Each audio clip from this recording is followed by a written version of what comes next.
Okay, so I'm going to teach you about the blood flow into the heart, and I'm also screen recording it on my iPad, so I'm hoping I can kind of put it up in here, okay?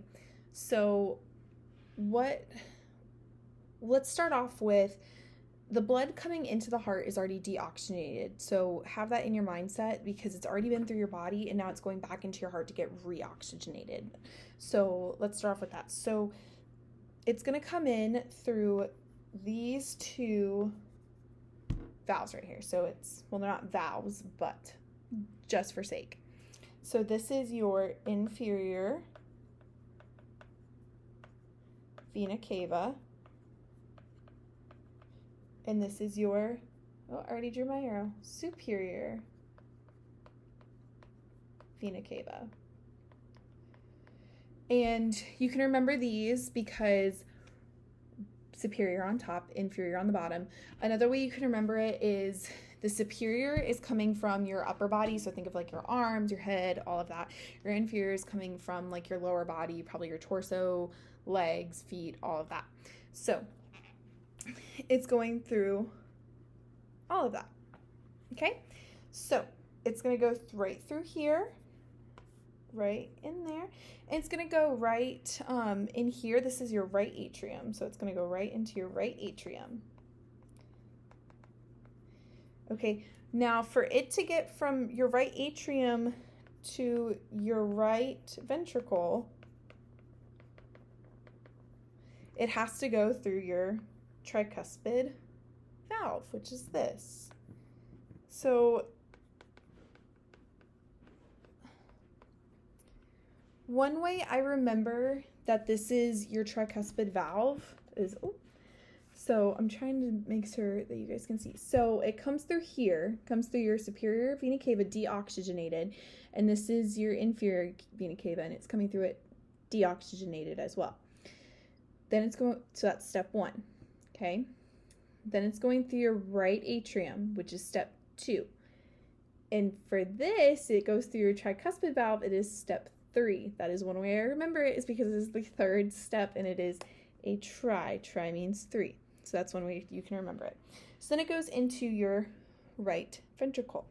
Then it is still deoxygenated, but it's about to get oxygenated here in just a second. So when your blood is in here, it's going to go flowing back up into this valve right here, which leads into your pulmonary arteries. Okay, so when it does that, really simple way, because it goes into your pulmonary artery, it is your pulmonary valve.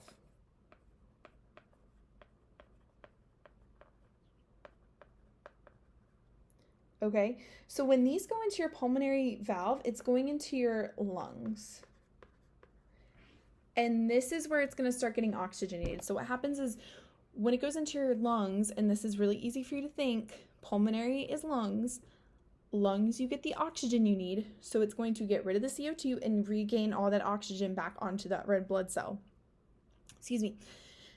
And then once it does that little fun thing, it goes through each lung, and there is a vein. So think of it this way.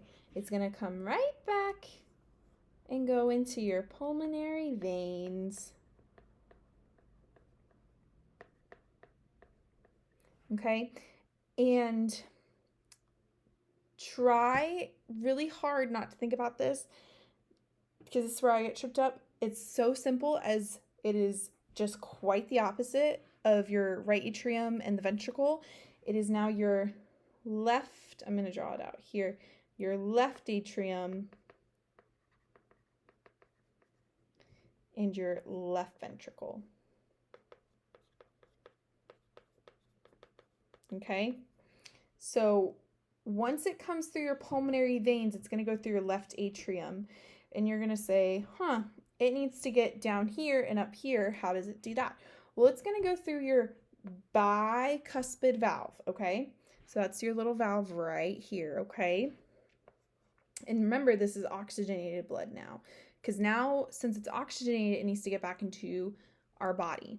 So bicuspid valve. And one way you can remember it, which I was taught back in high school, was, this is our tricuspid valve, okay? You have to try before you buy. So when you try on clothes, you like to try them on before you buy them. So try before you buy. So always remember that. Try before buy. That's how I remember. So the blood's going to come right down here, still oxygenated. It's going to go through your left atrium, and then it goes into, it's the same as the pulmonary. Like, try not to overthink it, because a lot of people will. Your aortic valve is right here. I know I have a lot of circles going on. Your aortic valve, which is right there. So your aortic valve